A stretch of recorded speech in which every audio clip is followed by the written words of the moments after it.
the richest man on the planet, promised to get out of politics because it was hurting his businesses. But now, Elon Musk has announced that he's returning to the political sphere to reignite his bromance with Donald Trump. My name is Mason. I am a progressive political commentator, and I've partnered with Courier to bring you the most important news of the day. In case anyone forgot, Elon Musk publicly disavowed Donald Trump in a huge fallout on his own social media platform. He said that Donald Trump is senile, he can't balance a budget, he's in the Epstein files. And Trump returned a lot of those insults by saying Elon can't run a business without government subsidies and that he is a welfare recipient. All of that seems to be water under the bridge. And we realize that pride is not more important than profits. There's money to be made, y'all. We need to be able to build partnerships with federal officials so we can enrich our businesses that much more. It's common sense. It's not personal, it's business. And for those that forgot, Elon was trying to run a America party. He said we need a third alternative because Republicans are just as much of a failure as Democrats. That blew up. It seemed to be dead on arrival for the America party. He also tried to buy special elections in Wisconsin. That did not work out well. The Supreme Court ended up being a Democrat right after Donald Trump's victory in 2024. And it seems like Elon recognized that whatever he touched politically became toxic. I mean, he was fired from Doge within 5 months of working for that department, a fake department that Donald Trump gave him to feel symbolic. And he did that after firing tens of thousands of federal workers who were competent at their jobs and helped make sure that key aspects of the government ran functionally. I don't know why Donald Trump is embracing this partnership again. Last year, we saw that Elon Musk was one of the least favorable figures in American politics. A Gallup poll had him below Benjamin Netanyahu and Marco Rubio. So, this is not a man that American citizens are looking to for political opinions. In fact, quite the opposite. But it seems that they're best buds again. Elon Musk has pledged to help congressional Republicans in the midterm elections and ensure that the GOP maintains Congress. It's very clearly a business investment. Elon's net worth skyrocketed after Donald Trump won the election, and it's because he had insider contact with the most powerful person on the face of the earth. He talked about how he had a lovely dinner with both Melania and Trump himself, where they're talking about strategy for the midterms, and I'm sure how the federal government can ensure that SpaceX has some good portfolios. This again just shows the corruption of money in politics. We have the richest man on the earth saying that if the left wins, the country is doomed.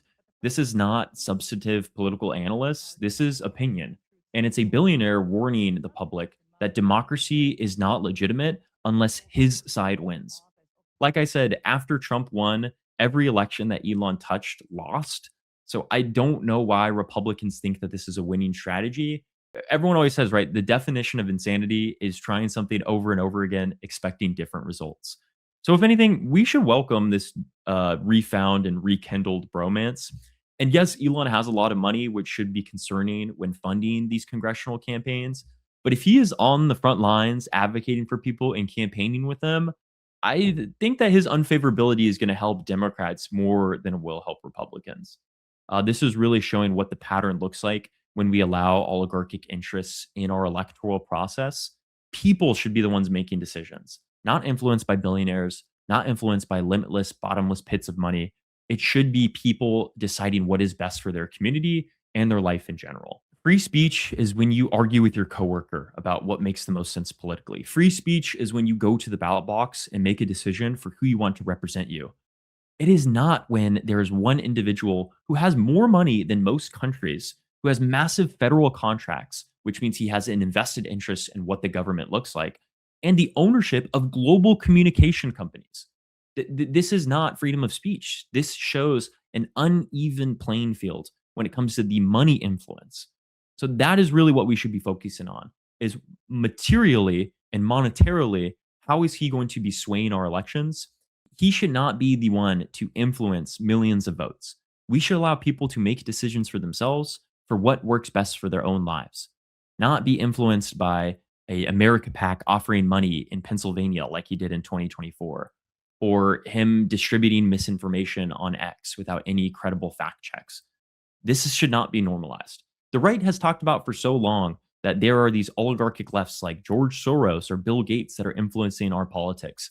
When you have Elon Musk campaigning on behalf of politicians, he is not only funding them with his wallet and his pocketbook, He is going to their campaign rallies and saying this is the best decision for the country. It's important to emphasize the clear danger that Elon's money brings to the legitimacy of our democracy, but he's not the cause of this problem. Elon just happens to be one of the loudest voices that voices what his political opinions are very publicly and openly. Most times we see moneyed interests being done in the dark. Jane Mayer has a great book called Dark Money. You should check it out if you want to see the paper trail that most oligarchic interests have in our electoral processes.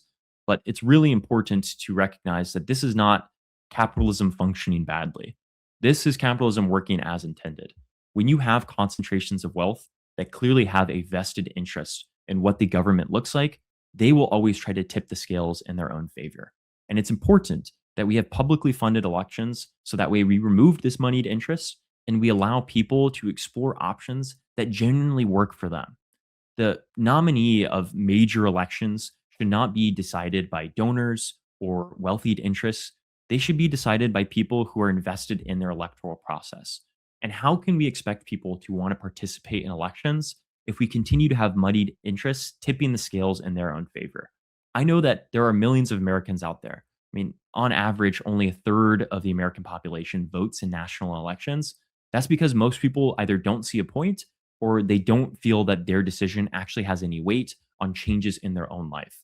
We need to give Americans a clear case for why they can have hope that change is possible. And we need to do that by making sure that we get as much moneyed interests out of our politics. So that way it really is about people advocating on issues. We need more affordability candidates like Zoran Mamdani or Bernie Sanders. We need people to be able to believe that our government can function in their favor as opposed to just in the favor of large corporations or wealthy money interests. And we can only do that by building trust, by pointing out who the villains are here. This is why we need to focus on Elon's moneyed interests. This is why we need to focus on super PACs and corporate oligarchs. We need to show where people can go to if they want to make genuine change. And that's why this issue matters more than just one election. Because if wealthy interests are able to control discourse, fund candidates, or delegitimize outcomes that they don't agree with, voting becomes more of a formality. It just becomes virtue signaling. We're voting for candidates that are already placed in positions of power from wealthy interests that want them there. And that doesn't feel like much of a choice.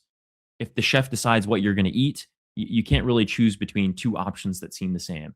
You need to be able to give people deliverable change, and you need to be able to inspire people to want to participate in their own political process. We can't just have voting be a ritual that we perform or a suggestion. It needs to be a declaration of change that needs to happen. So when Elon Musk says that he's funding Republicans for the midterms, when he says that the country is toast if the left wins, that is not just his political opinion. You need to hear that as a statement of power. Because what he's really saying is democracy is only legitimate if he gets the outcome he wants. And that is the corruption that we need to focus on.